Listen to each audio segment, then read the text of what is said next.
Chers compatriotes congolaises et congolais, hier nous avons parlé sur la prise de conscience.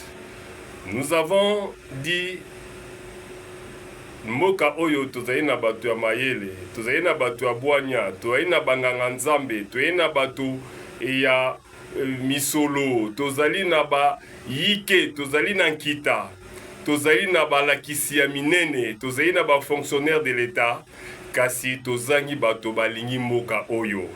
Et sur cette obaki ete Congo mon pays oyo ezali lisanga na biso banso bayi kongomani oyo ezwaki mokano ya kotia école du patriotisme à la place communautaire. Tososolaki ete toyi kozala na bato na misolo, toyi kozala na bato na mayele, kasi soki tozangi bato bazali na bolingo ya mboka nyonso ezali mosala ya mpunda.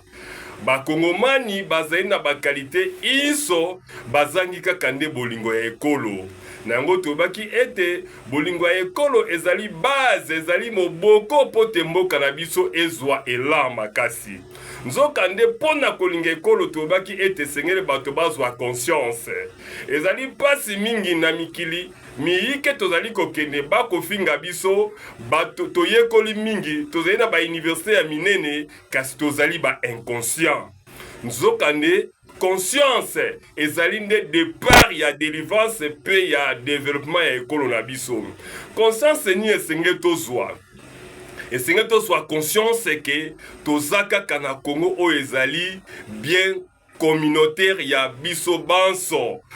Congo kaka nde oyo bakoko na biso batikelaki biso, Congo kaka oyo biso tozali na yango, Congo oyo kaka biso pe toyi kotikela bana na biso, tokotikela bakoko na biso. Onzoka nde bayebaka force ya mototo ya ekolo ezali na histoire na yango.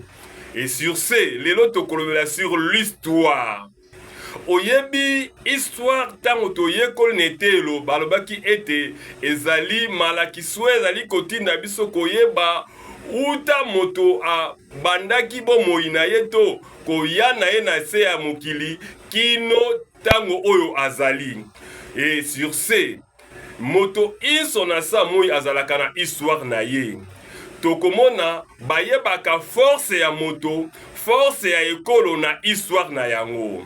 To yebaka lelo force ya ndeko Kasavubu na histoire na ye. Toyebi force ya ndeko Lumumba na histoire na ye. Toyebi force ya ndeko Etienne Tshisekedi na histoire na ye. Toyebi force ya Kondo Mobutu na histoire na ye. Yo esika ozali cher compatriote.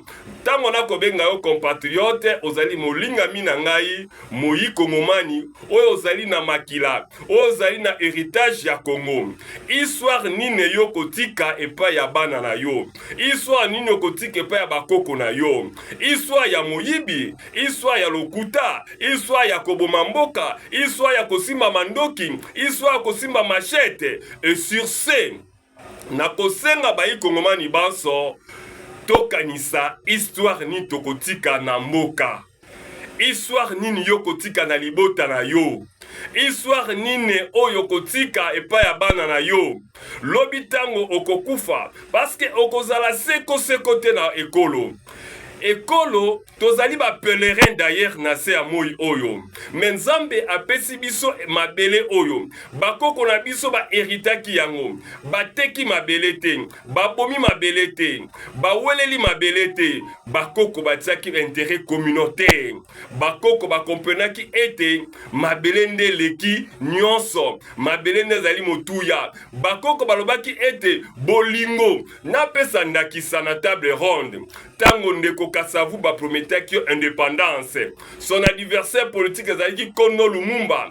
Akoye ko ba ete lokola Lumumba ke azali na boloko ezali occasion malamu pona ngai mabaki. On ne peut pas décider l'histoire de la République démocratique du Congo sans la liberté de Lumumba.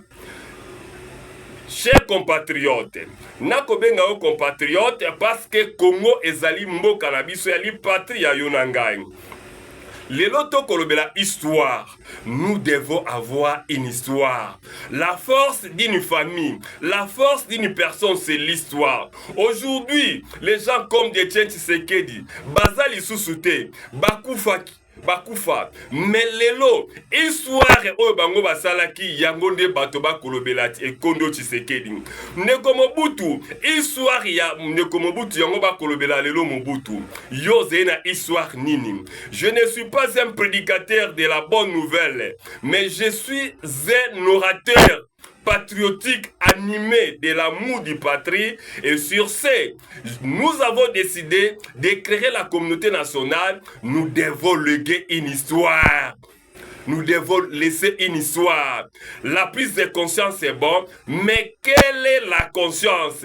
On peut avoir la conscience, mais on est animé par une mauvaise foi. On est animé par des mauvaises intentions. Vous savez, la prise de conscience ne suffit pas pour la délivrance d'un peuple, d'une nation, mais il faut encore une seconde principe au balobi prise de décision. Nous devons prendre la décision.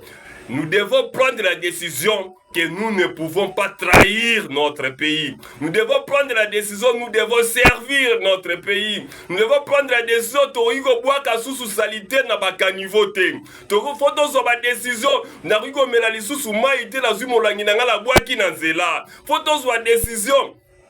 Nakoki kokota na stade te Topoline équipe na zwi kiti na buki. Foto zwa décision na yuko yiba lisusu mbongo ya leta te. Foto zwa décision na yuko simba sous machette te. Na zwa décision na yuko simba lisusu mandoki te.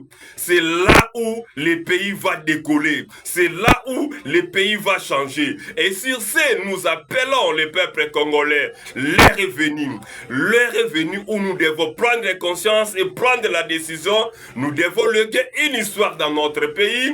Nous devons léguer une histoire pour l'avenir de nos enfants, pour l'avenir de notre pays, pour l'avenir de nos petits-enfants. Chers compatriotes, détrompez-vous, on ne peut pas t'aimer dans un autre pays à part la RDC. Aucun pays peut ouvrir ma porte local la RDC. Sur ce, prends conscience, prends la décision de ne plus voler, de ne plus prendre les armes, de ne plus détruire, de ne plus jeter la saleté dans la rue, de ne plus cracher sur la République, de ne plus déstabiliser le pays, de se battre comme une seule personne, tous pour l'intérêt des républicains. Ce pays nous appartient. La prise de conscience, la prise de décision, c'est ça qui fera que Otika histoire ya malonga la mboka oyo. Et c'est ça qui fera que banana yo, bakoko na yo baku hériter histoire ya bolam oyo sali. Je dis et je vous remercie. Nous appelons à la large diffusion. Il y a une formation au Union sur l'école du patriotisme. Toko senga bay yike ba kozwa ba message oyo ba sa la diffusion et pas ba congolais ba so bazali na Kinshasa, bazali libanda Kinshasa.